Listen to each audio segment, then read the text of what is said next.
शिवाजीराव गायकवाड़ रजनीकांत के नाम से जाने जाते हैं। वे एक भारतीय फिल्म कलाकार हैं जो मुख्य रूप से तमिल सिनेमा में काम करते हैं। एक्टर बनने से पहले वे बेंगलोर ट्रांसपोर्ट सर्विस में बस कंडक्टर के पद पर कार्य करते थे। 1973 में एक्टिंग में डिप्लोमा के लिए उन्होंने मद्रास फिल्म इंस्टीट्यूट में एडमिशन लिया। 1975 की तमिल ड्रामा फिल्म अपूर्वा रंगगाल से उन्होंने डेब्यू किया था। तमिल फिल्म में उन्होंने कई मनमोहन किरदार किए हैं जिन्हें आज भी लोग याद करते हैं। उन्होंने कई कमर्शियल रूप से सफल फिल्मों में बतौर मुख्य कलाकार काम किया है। तभी से लोग उन्हें सुपरस्टार कहने लगे और वे तमिलनाडु के सबसे प्रसिद्ध शख्सियत बन गए। फिल्मों में डायलॉग बोलने का उनका अपना एक अलग ही अंदाज है। देश ही नहीं बल्कि विदेशों में भी लोग उनके स्टाइल के दीवाने हैं।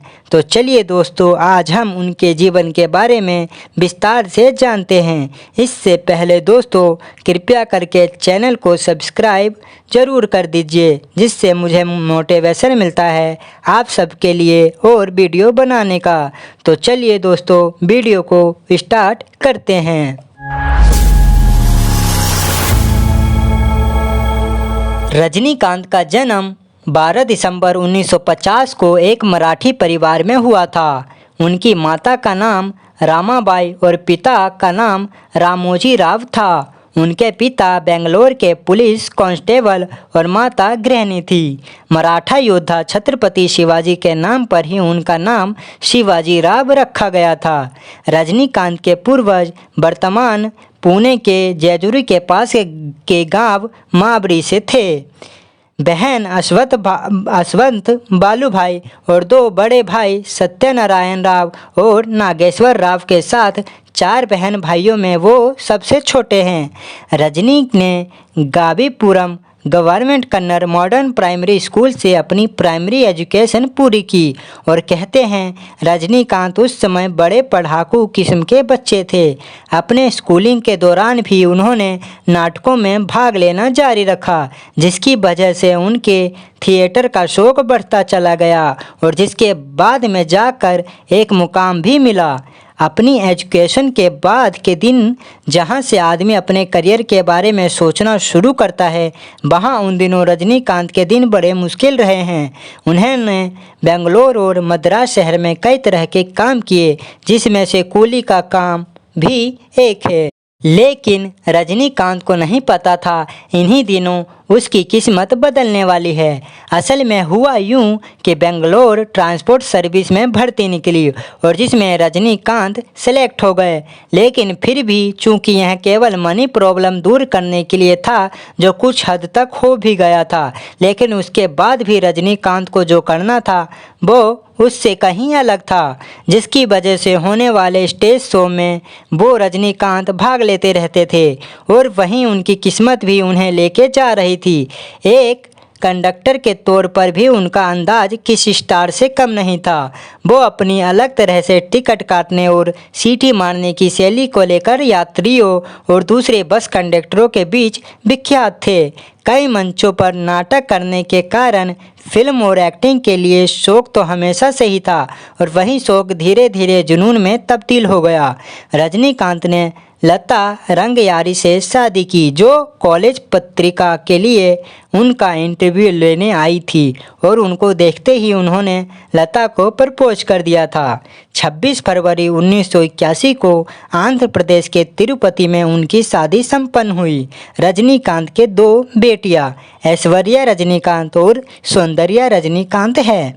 ऐश्वर्या रजनीकांत ने 2004 में साउथ एक्टर धनुष के साथ शादी की और उनके 2 बेटे भी हैं। उनकी छोटी बेटी सौंदर्या तमिल फिल्म इंडस्ट्री में काम करती है, जो निर्देशक, निर्माता और ग्राफिक्स डिजाइनर भी है।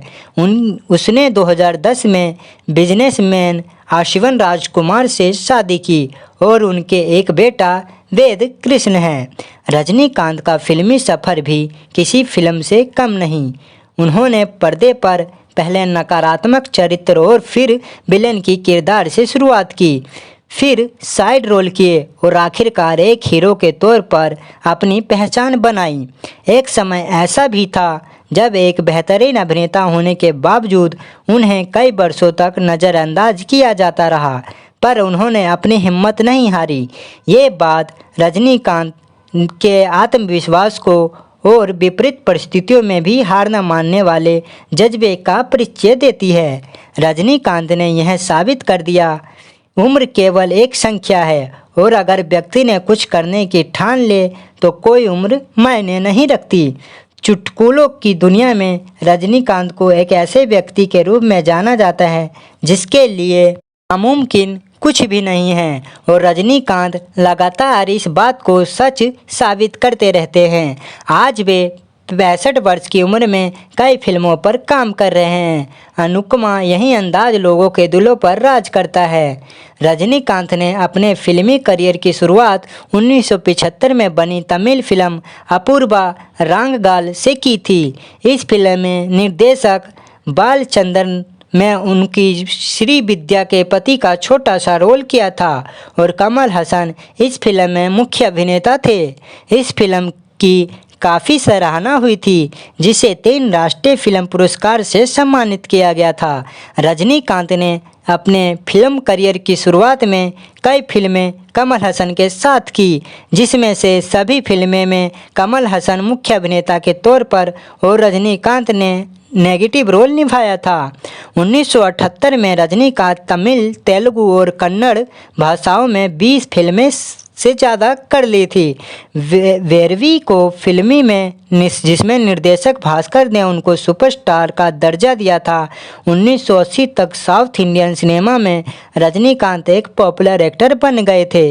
इसी दौरान रजनीकांत ने एक बार तो एक्टिंग छोड़ने का फैसला ले लिया था। फिर उन्होंने तमिल फिल्म बिल्ला में साथ दमदार शुरुआत की। इस फिल्म में उन्होंने डबल रोल निभाया था और ये फिल्म काफ़ी सफल रही।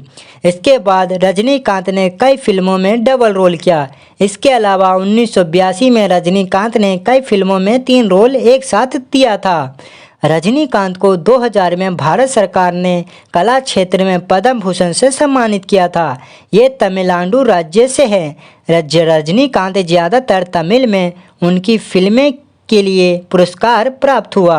उन्होंने नालावन के लिए 1984 में सर्वश्रेष्ठ तमिल अभिनेता के लिए अपनी पहली फिल्म फेयर पुरस्कार प्राप्त किया। बाद में वह शिवाजी द बोस और एंथेरन 2010 में अपने अभिनय के लिए फिल्म फेयर पुरस्कार नामांकन प्राप्त किया था। 2014 के रूप में रजनीकांत विभिन्न फिल्मों में अपने अभिनय के लिए 6 तमिलनाडु राज्य फिल्म पुरस्कार प्राप्त किया। उन्होंने यह भी लेखन और निर्माण में योगदान उसके पर्दे पर अभिनय के लिए और स्क्रीन सिनेमा एक्सप्रेस और फिल्म फेयर एसोसिएशन से कई पुरस्कार प्राप्त किए हैं। रजनीकांत दोनों तमिलनाडु सरकार की ओर से 1988 में कलाई मामानी पुरस्कार प्राप्त किया और 1989 में MGR पुरस्कार प्राप्त किया है। रजनीकांत को तमिल फिल्मों में काम करने के लिए और उनके योगदान के लिए बहुत सारे अवार्ड्स मिल चुके हैं, और अवार्ड्स तो अलग, साउथ के लोगों का सपोर्ट भी रजनीकांत के लिए अलग लेवल का है। न केवल लोग उनसे प्यार करते हैं बल्कि उन्हें इतनी रिस्पेक्ट देते हैं जो रेयर ही किसी फिल्म स्टार के लिए देखने को मिलती है। साथ ही साथ एक खास बात आपको बता दें कि फिल्म शिवाजी द बोस में काम करने के लिए उन्हें 43 करोड़ से अधिक का भुगतान भी मिल चुका है, जिसकी वजह से वो एशिया के अंदर चीन के जैकी चैन के बाद सबसे अधिक भुगतान पाने वाले एक्टर में से एक हो गए, और यह अपनी तरह का एक रिकॉर्ड भी है। तो दोस्तों, कैसा लगा रजनीकांत का जीवन परिचय हमें ज़रूर बताएं और चैनल को एक बार सब्सक्राइब ज़रूर कर दें। धन्यवाद।